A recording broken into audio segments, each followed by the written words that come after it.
time, hold your breath, you're the only one I see. Breathe me in, taste your lips, you're the only. Welcome to the Big Blue Workshop. It's time for more Pinewood Derby videos. If you didn't know, I have an older son who's 20 years old, and he did Pinewood Derby when he was 6 in Cub Scouts. And then his little brother is now 10 and is doing Pinewood Derby in the Indian Guides. Here's one of my older son's car. He won 4 pack championships, and James has had his share of success. I do workshops with a lot of the kids, and I'm going to share some of the tips that I use when I help the boys build their cars in my workshop, so stay tuned. This is a great book that I got from a scout shop. It has design ideas in the back, and I'll let the boys come in my shop and flip through this and come up with ideas. Often they show up with their own ideas, and we have them draw them out on paper, and then we put them on the car. There's several different kits available in Pinewood Derby. We use the Maximum Velocity product in Indian Guides because it has cleaner axles, cleaner wheels, and a straighter block. So that's a lot of what I'll be using in this video. The first part of the process is marking the axle locations. I like to drill new axle holes in the top of the block, so I don't like to use those slots. If you have to use the slots, it's a good idea to re-drill them anyway. I'm using a jig that's provided by Derby Works. You can actually just slide this jig and line it up with these axle slots and drill the holes with a handheld drill. Often when I do the workshops, I'll have the boys do it with a drill press. In this part, I clamp the jig to the block just to keep it flat to the block and make sure it doesn't slip. And again, this can be done, your child can do this with a handheld drill. You might need to help them a little bit depending on their age, but it's a very simple process. You just don't want to wiggle it around because that jig's made of aluminum and you can get it kind of messed up. I'm also switching it. It's got a different hole for a high wheel, and we can talk more about that, but you don't have to be too precise with it. I would typically clamp it if a child was using it. And then the rear wheels, same thing. You just drill the holes as they're lined up with the axle slots, and again clamp it just so it doesn't slide around. Drilling that one high wheel gives you 2 advantages. Number one, it cuts the friction down by only having 3 wheels on the track, but secondly, it gives you 1 wheel that you have to steer when you're trying to straighten the car, and you'll see that as we do that towards the end of the video. I mark the high wheel so that you know which one it is after you paint it. Here I'm just drilling holes on the bottom of the car into the axle slots. You don't have to do this, but it gives you a place where you can glue those axles when you're done. Again, when I do my workshops, I let the boys use the drill press. It's a little bit safer. Once the boys get the axles drilled into their cars, I have them trace the car onto a piece of paper, and I mark the axle locations on the sides and from the top, and then we mark where the wheels go, so the boys know how to actually draw their design without cutting into the wheel locations on the car. Obviously a track is a certain width, and you can put your swoopy design on there. You can do your top design as well, and that way you know where to cut and where not to cut, and then you just kind of transfer that shape onto the block that you're using. And again, this should all be done by the boys. I prefer to let them do all this, and of course a lot of times I have to clean it up to put it on a bandsaw.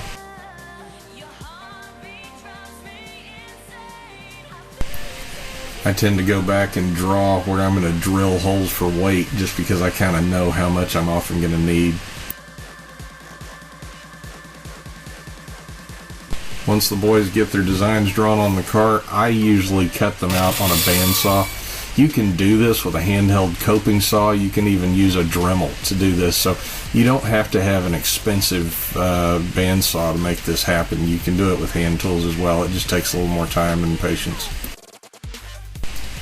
As the boys get older, I'll sometimes let them start the cutting process, but I tend to finish it as their fingers get too close.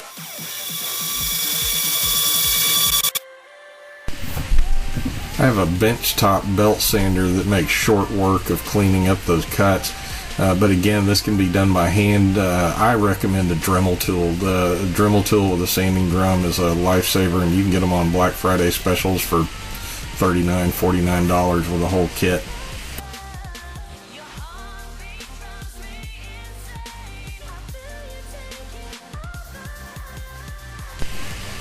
This is actually an extension that I bought for my Dremel tool. I call it a whip, but it gives you a smaller handle to hang on to. I will often let the boys use this to clean up their cars. This little slot in the back of the car is kind of the perfect example of a place where this can be used, just to clean up a space and make it look a little bit, more even. But I often will let the boys use this just to clean up the rough edges. And again, it all depends on their age and their comfort level. I always make them wear eye protection, but you just want to stay close and try to let them do as much as you can. I often have them do this sanding part. I think I've got some pictures of the boys sanding their cars by hand. I actually use 5/8 round stock from Home Depot. It's just steel round dowel rods, and I insert it in the car, and I cut it with a cordless bandsaw, but you can actually do this with a hacksaw very easily and cut these, and it makes pretty good weight, and it's cheap. Other weight options out there are lead and tungsten. Lead can be toxic, tungsten's expensive, so steel tends to work pretty good. I set my drill press to drill almost to the bottom of the car, to the side of the car. You can again do this with a hand drill. It's just a little cleaner with a drill press, but this certainly can be done with just a regular hand drill. And you just match up the size of the bit with the size of your round stock, and once you cut your round stock, you drop it in those holes and glue it in. The Indian Guides have a 4.5 ounce weight requirement to separate them from the Scouts, so when we put it on the scale, we want to check it and get it close. The wheels and the axles weigh about 1/2 ounce, and then here's the car added to it with 3 weights in it. It's a little bit light, so what we're going to do is flip the car over and drill a hole that's the same size as a washer. Now I'm using a Forstner bit. Again, this can be done with a Dremel tool pretty simply. The bottom line is you want to make space for that washer, or you can use pennies, you can use all kinds of different stuff. A lot of folks like to use tungsten putty, which is like a silly putty that sticks to the bottom of the car, but it's weighted with tungsten dust. I don't recommend using lead shot. It tends not to stick well, and it gets all over everything. You want as much weight centered in the back of the car so you can take advantage of gravity as it starts to make that downturn on the track. And it's actually a hair heavy. I'd rather it be about 4.4 so I've got room for paint. So what we'll do here is we'll tape off one of the axle holes and mix up some Bondo. Bondo just tends to cure faster, 2-part Bondo. Wood filler takes 24 hours, so if you use Bondo, it takes about 2 minutes. You mix up a small batch of it, add the activator to it, and just kind of pile it on top of the car. You don't have to be real pretty and precise with it, but you do want to fill it in nice. You definitely want to make sure that those weights are glued in first, because if you just put Bondo on them, they can rattle around if they come loose.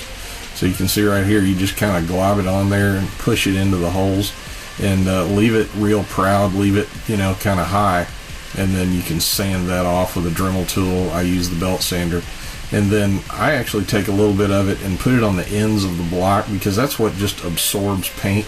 And if you don't put Bondo there, it doesn't matter how much paint you put there, that you just still see the grain once it's finished. So I like to put a little bit of Bondo, just smear it in with my fingers, and then it immediately, in 2 minutes, it's hard, and you sand that off. And I again use the belt sander, and it just takes just a few seconds.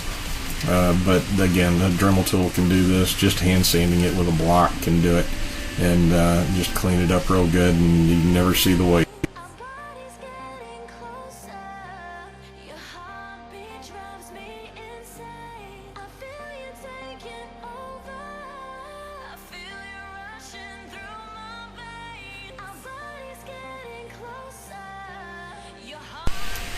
Anytime there's hand sanding to be done, you want to hand the car to the boys.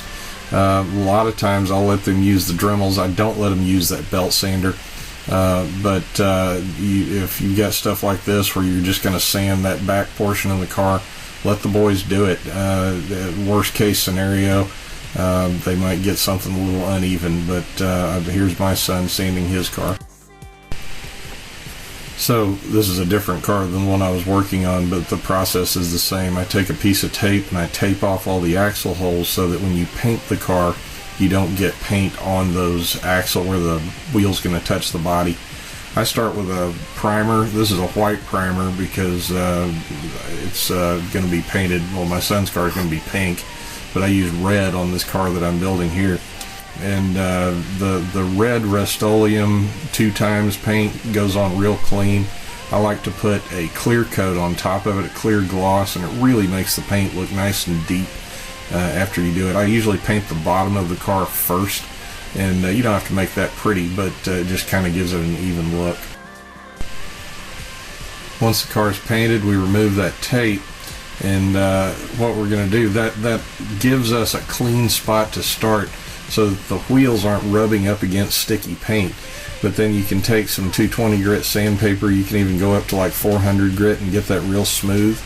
And then once you get each one of those slots sanded, and you don't want to press real hard, you don't want to put a divot there, but you just want to clean it up and make sure that it's nice and smooth, and make sure there's no paint on it.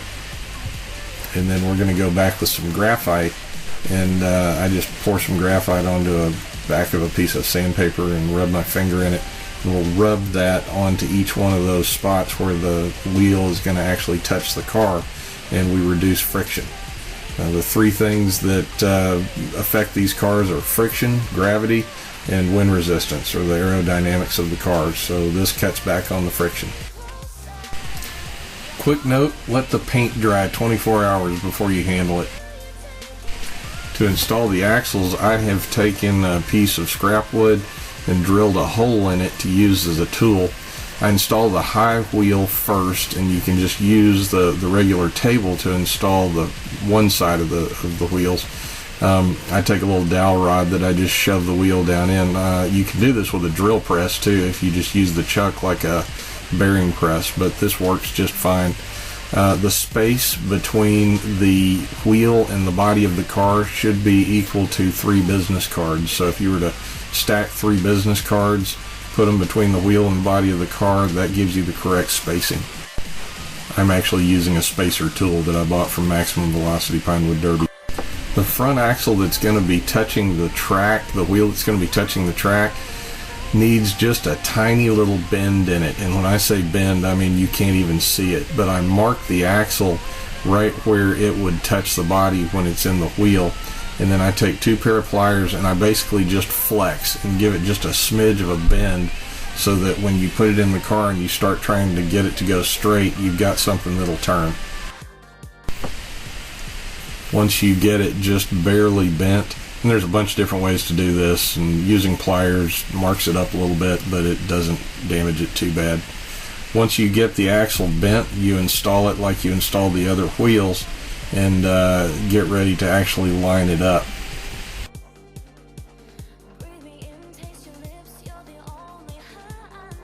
There's several different tools you can buy for removing axles. I like these little axle pliers.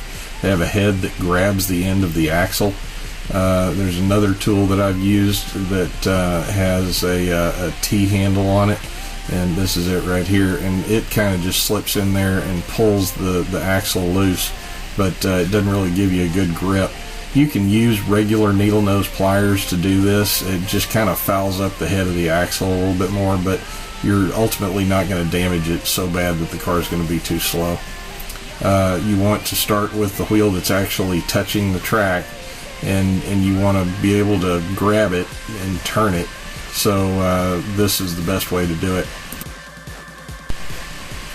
I set up just a little board with some lines down the middle of it and just put it on a small incline.